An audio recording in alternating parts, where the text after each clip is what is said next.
안녕하세요. 원래대로라면 지난 토요일에 결혼식을 올렸어야 했을 20대 후반의 여자입니다.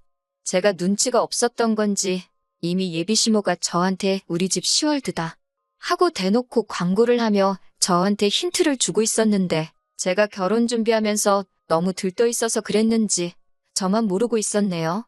지난 추석에 있던 어이없는 일로 결혼식 한 달 앞두고 뒤집어 엎어버린 제 이야기를 해보도록 하겠습니다. 결혼을 약속까지 했던 남자친구와의 인연은 2년 전으로 거슬러 올라갑니다. 남자친구는 회사에서 알게 되었습니다. 일반적인 사내 커플은 아니었어요. 남자친구는 제가 다니던 회사와 협력사 관계에 있는 회사를 다니는 사람이었고 그 회사에서 프로젝트를 위해 파견 나온 직원이었거든요. 회사 다닐 때는 일 때문에 의견이 도무지 좁혀지지가 않아서 투닥거리기도 많이 했어요.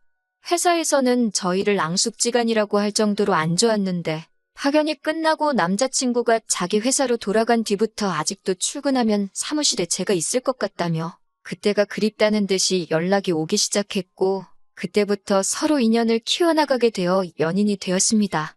저도 그렇고 남자친구도 결혼할 나이쯤이다 보니 누가 먼저랄 것도 없이 자연스럽게 결혼 이야기가 오고 가게 되었고요. 남자친구는 연애를 시작한 이후로 데이트 후에는 저를 항상 집까지 바래다 줬어요. 똑같이 힘들게 출퇴근하는 처지에 피곤할 텐데 괜찮다고 사양해도 혹시 모를 사태에 대비해 저를 챙겨주는 모습이 참 좋았습니다. 저를 집까지 바래다 주면서 자연스럽게 저희 부모님도 제 남자친구의 존재를 알게 되었고 덕분에 연애 시작한 지 얼마 되지 않아서부터 본인이 원했든 안 했든 저희 부모님께 인사도 드리게 되었고 그 후로도 종종 교류가 있었어요. 가진 것도 이유가 될 수는 있지만 사람 됨됨이보다 중요한 게 또 있겠냐고 하시며 매일같이 정반대 방향인데도 저를 집까지 바래다주는 남자친구의 배려에 저희 부모님께서도 남자친구를 마음에 들어 하셨습니다. 연애기간 1년하고도 몇 개월밖에 되지 않지만 저희 부모님께서 남자친구를 마음에 들어 하셨다는 게 그 무엇보다 결혼을 결심하게 만든 가장 큰 이유 중 하나였어요. 부모님이 반대하는 결혼은 하고 싶지 않았거든요. 남자친구는 지방 출신이고 직장을 서울에 구한 후 혼자 자리 잡아 살고 있기에 제가 남자친구 부모님께 인사드리러 간 적은 따로 없었습니다. 그런데 본격적으로 결혼 이야기 나오기 시작하고 나서야 시간을 내서 처음 인사를 드리러 갔어요. 저희 친가나 외가 통틀어서 남자는 하늘 이러는 친척도 한 명도 없었고 명절 때도 정말 가족들 모여서 하는 행사라는 생각이 들 정도로 서로 돕고 화기애애한 분위기였어요. 그런 걸 보고 자라서 그랬는지 남자친구 어머니를 봤을 때 아들 사랑이 각별하신 분이구나 싶었지 눈치를 채지 못했습니다. 회사 자체만 두고 보면 제가 다니는 회사 규모가 훨씬 더 크거든요. 그러니 남자친구도 파견직으로 저희 회사에서 잠깐 머물렀던 거고요. 엄청나게 금액적으로 차이가 있는 건 아니지만 당연히 규모가 큰 회사를 다니는 제가 연봉도 남자친구에 비해 더 높았습니다. 그런데 예비시모는 남자친구 밥 잘 챙겨주고 해야지 나가서 돈을 잘 벌어오는 것 아니겠냐고 하면서 제가 남자친구 뒷바라지를 해야 한다는 듯이 말씀하시더라고요. 그때는 그게 시모 자리가 그런 사람이란 것도 모르고 그저 남자친구가 떨어져 살다 보니 나에 대한 이야기를 잘 전하지 않은 거라고 생각했어요. 그래서 제가 예비시모한테 제 수입이 남자친구보다 더 많고 회사도 훨씬 안정적인 곳이다 보니 아마 결혼 후에도 맞벌이 생활을 유지할 것 같고 경우에 따라서는 수입이 많은 제가 일을 계속하고 남자친구가 전업을 하는 게 정황상 더 맞지 않겠냐고 말했어요. 저는 이 말에 제가 돈 얼마 더 번다고 비꼬려고 했던 생각은 하나도 없었고 정말 현실적인 말을 전한 거였거든요. 그런데 돌이켜 생각해보니 아마 이때부터 예비시모랑 저랑 어긋나기 시작했던 것 같네요. 예비시모가 조금 흠칫하는 것 같았는데 남자친구가 중간에 껴들면서 분위기를 환기시켰어요. 첫 인사 자리인데 벌써부터 돈 이야기를 하느냐고. 그런 건 결혼 준비하면서 하나씩 차근차근 이야기하면 되지 않겠냐고 하면서 인사하러 온 자리니까 심각한 이야기 나누지 말자고 하면서 말이죠. 저는 딱히 심각한 이야기라고 생각하지는 않았습니다. 사실을 전하는 게 잘못된 건 아니라고 생각했으니까요. 아무튼 예비시모는 부모님은 뭐 하시냐, 노후 준비는 다 되었느냐 같은 일반적인 질문을 해왔습니다. 회사에 입사할 당시에도 면접 질문이 이렇게 쉬지 않고 나온 적이 없었는데 며느리 자리 면접 보는 기분이었습니다. 그러다가 예비시모도 질문할 게 다 떨어졌는지 한동안은 정막만 맴돌고 있었어요. 식사도 끝났는데 예비시모는 아무 말도 못하고 안절부절하고만 있길래 더 하실 말씀이 있으신 건가 하고 자리를 바꾸겠냐 물어봤어요. 밥도 다 먹은 식당에서 이러고 있는 것보다 차라도 한잔하면서 여유롭게 대화를 나누는 게 좋다고 생각했거든요. 그런데 예비시모는 저한테 여기 있어야 한다고 하면서 제 신우될 사람이 이쪽으로 오기로 했는데 차가 막히는 것 같다고 말해주더라고요. 예비신우 만나는 건 남자친구도 저한테 말해준 적이 없고 예정에도 없던 일이라서 당황스러웠지만 어차피 먼 길 내려왔는데 내려온 김에 한 번에 만나고 가는 것도 방법이겠구나 싶었어요. 예약한 식당에 어머님 옆으로 테이블 세팅이 하나 더 되어 있던 게 저는 예약할 때 미스가 있었구나 했는데 알고 보니 예비신우가 처음부터 동석할 계획이었나 봐요. 저희가 자리를 바꿔버리면 신우가 헤매게 될 테니 신우가 올 때까지 기다려야 한다는 겁니다. 솔직히 좀 어이는 없었어요. 그래도 결혼하면 한 가족이 될 사람인데 약속 시간 하나 제대로 못 지켜서 늦는다는 게 말이 안 된다고 생각했습니다. 5분, 10분 늦는 거면 차가 막혔다는 핑계가 먹히겠는데 식사가 다 끝날 때까지 안 나타난다는 건 차가 막히는 게 아니라 진짜 무슨 큰일이 있거나 아니면 애초부터 약속 시간을 중요하게 생각하지 않는 사람인 거잖아요. 식당에서도 다 먹었는데 자리를 안 비키고 있으니 괜히 와서 테이블을 치워주겠다. 테이블 한번 닦겠다 하면서 빨리 좀 가라는 듯이 눈치를 주더라고요. 그렇게 기다리고 있으니 예비신우가 드디어 식당 안으로 들어왔습니다. 늦었다고 허둥대는 것도 없이 아주 문 열고 들어와서도 두리번거리다가 천천히 걸어오더라고요. 공들여한 것 같은 화장만큼 머리도 한껏 손질되어 있었고 선글라스 쓰고 옷도 쫙 빼입은 게 저를 처음 본다고 멋을 부리고 온 건지 아니면 평소에도 저렇게 멋을 부리고 다니는 사람인지는 모르겠지만 저렇게 쫙 빼입고 준비할 시간에 그냥 출발했으면 밥도 같이 먹고 식당에서 우리가 눈칫밥 먹을 일도 없겠다 싶었습니다. 예비신우가 자기소개를 하는데 이름만 들어도 알만한 국내 대기업을 다니고 있더라고요. 그제서야 제가 오해를 했구나 하는 생각이 들었습니다. 예비신우도 남자친구처럼 혼자 독립해 나와 따로 살고 있는데 저 때문에 일부러 쉬는 날에 먼 길 온 거였는데 진짜로 차가 막혀서 늦은 건데 제가 오해했구나 생각했어요. 그래서 예비신우한테 수원에서 여기까지 운전해서 오시느라 힘드셨겠다고 했어요. 그런데 예비신우가 수원, 웬 갑자기 수원 타령이래? 이러면서 자기는 여기 근처에서 살고 있다고 말을 하더라고요. 그러고는 앞뒤 다 잘라먹고 저한테 월급 관리는 어떻게 하고 있냐고 묻더라고요. 자기한테 재무설계 좀 받아보라고요. 보험하시는 분들이 나쁘다고 하는 말은 아니지만 자리가 결혼을 앞두고 처음 시어머니 될 분에게 인사드리러 온 자리였던 만큼 경우라는 게 있는데 조금 그렇더라고요. 약속에도 없던 예비신우가 이 자리까지 굳이 참석한 이유가 저한테 궁금한 게 있던 것도 아니고 인사를 하러 온 것도 아니라 단지 저한테 재무설계를 해준답시고 생명보험 가입을 권유하러 나왔다는 게 믿기지가 않았습니다. 대기업 다닌다고 한 자기소개 또한 그 회사를 달리 다니고 있던 게 아니었네요. 제가 아무리 눈치가 없어도 예비신우 행동은 누가 봐도 무례한 행동이었습니다. 가입할 생각도 없었고 더 이야기 들을 가치도 없다고 생각해서 그 자리에서 딱 예비신우의 말을 잘랐어요. 저는 재무설계 받을 생각도 없고 당장 보험도 들고 싶은 게 없으니 그만 말하셔도 될 것 같다고 그쪽 일을 하시는 것 같으니 나중에라도 제가 도움이 필요한 일이 생기면 그때 연락을 드리겠다 하고 딱 잘라버렸죠. 남자친구 차 타고 서울로 돌아가는 길에 남자친구도 누나가 오는 건 자기도 몰랐다고 잡아떼더라고요. 온다는 말에 설마 했는데 진짜로 거기까지 와서 저한테 보험을 팔려고 할 줄은 몰랐다고 슬쩍 신우의 행동을 비난하면서 사과를 하는데 다른 사람도 아니고 자기 누나가 그 자리에 오는 걸 몰랐다고 하는 말이 조금 의아하긴 했습니다.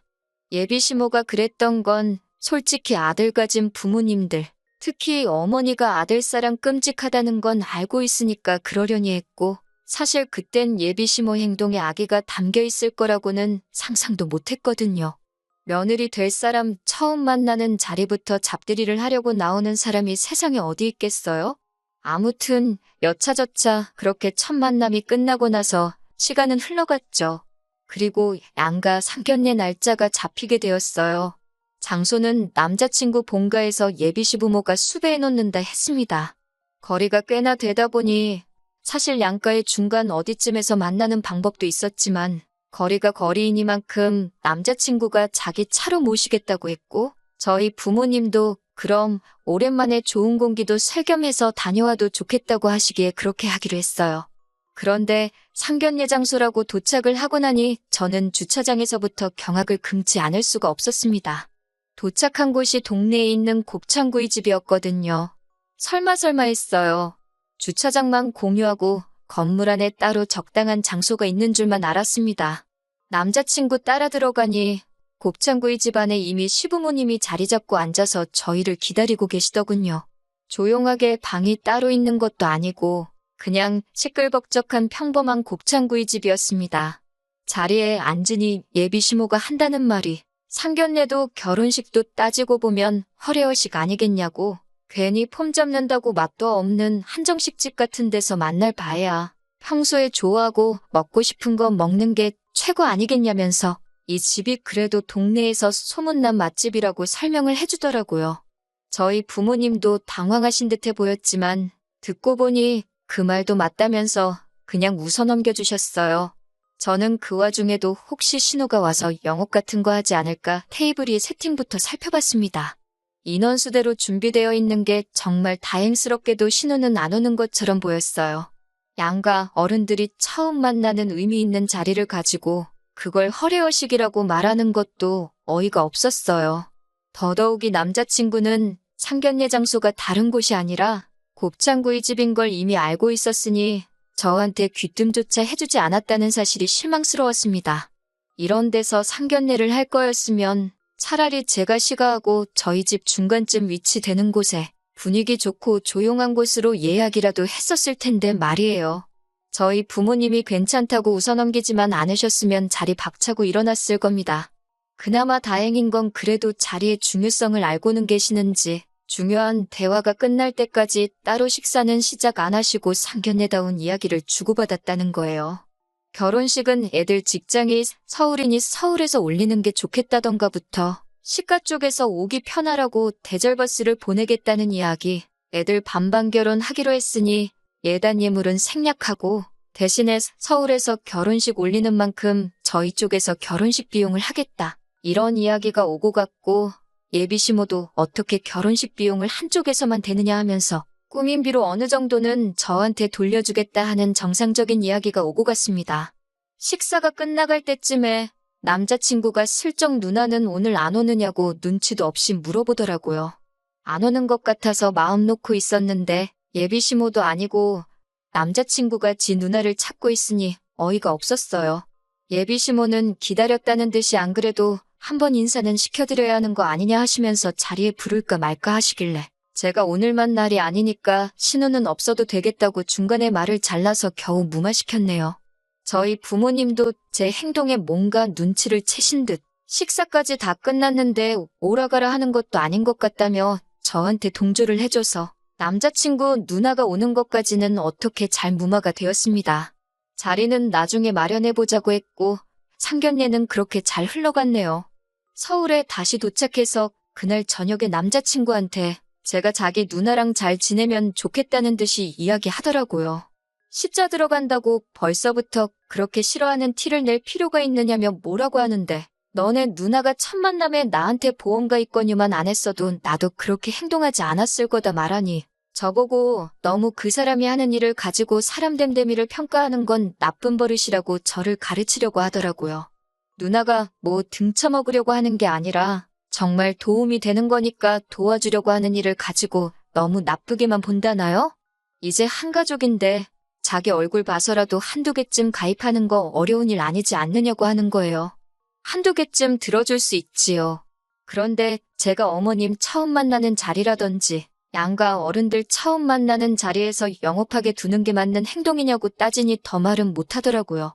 나중에 따로 자리를 만들자고 했으니 그때 이야기하는 게 좋겠고, 솔직히 가족이 된다는 이유로 필요도 없는 거 가입하라고 강요하는 거 저는 원치 않는다고 다시 강조를 했더니 기분이 나쁘다는 듯이 툴툴대면서 누나 이야기는 이제 그만하자고 알아서 대화를 잘라주더라고요.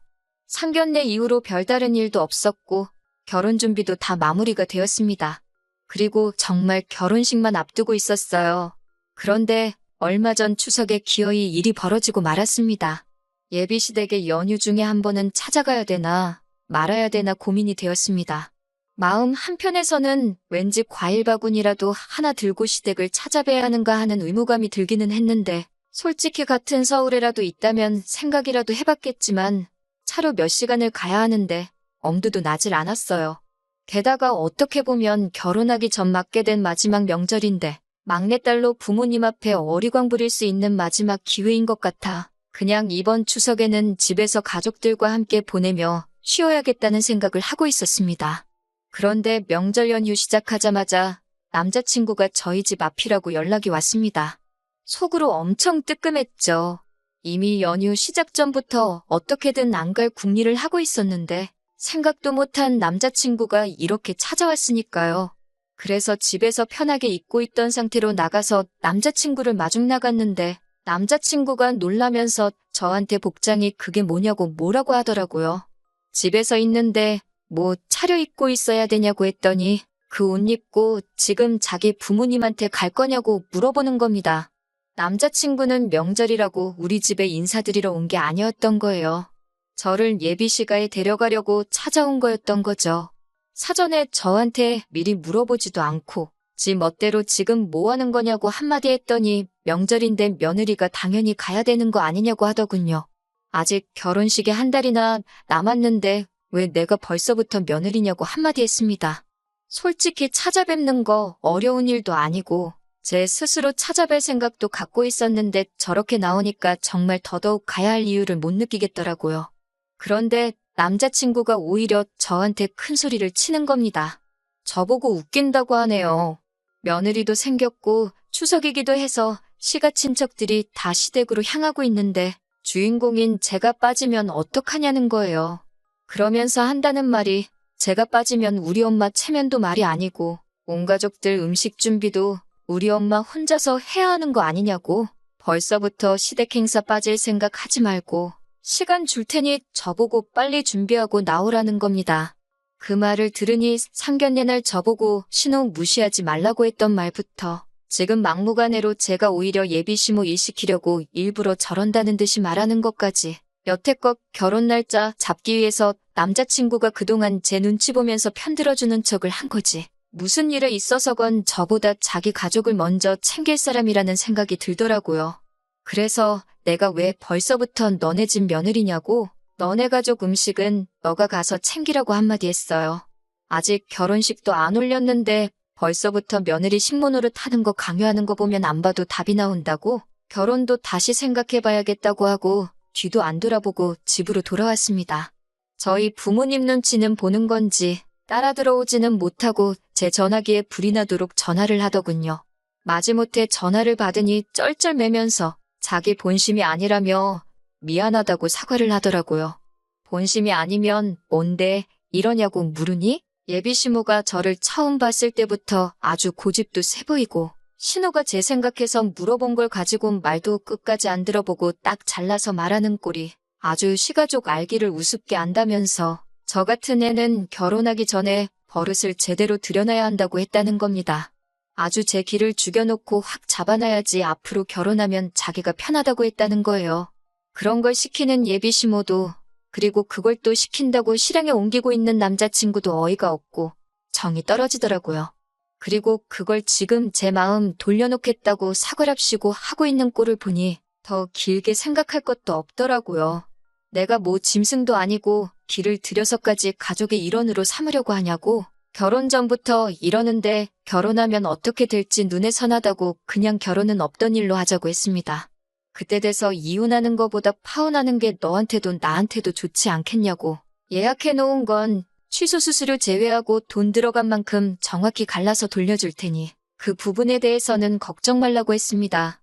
그리고 너네 가족들 진짜 별로라고 한마디 해줬어요. 제 옆에서 전화통화를 다 들은 어머니께서도 잘 결심했다고 하시더라고요.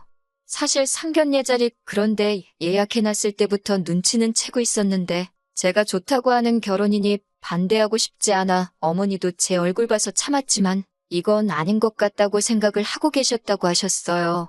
제가 부모님이 마음에 들어하는 사람과 결혼하고 싶어 했던 것처럼 저희 부모님께서도 제가 좋아하는 사람하고 결혼하길 바라셨던 거예요. 그래서 마음에 안 드는 상황이라도 저한테 긴 말 안 하고 제 선택을 존중하려 하셨던 거였고요. 100번 양보해서라도 사건의 전말이 다 드러난 상황에 예비시모가 진심 어린 사과 한마디만 했어도 제가 마음을 돌릴 법도 했는데 나중에 연락 와서 한다는 말이 친척들 다 모여있는데 자기 체면이 어떻게 되느냐면서 저한테 성질을 냈을 때 정말 결혼식 한 달 남겨놓고 좋은 결정 내렸다는 확신이 서더라고요.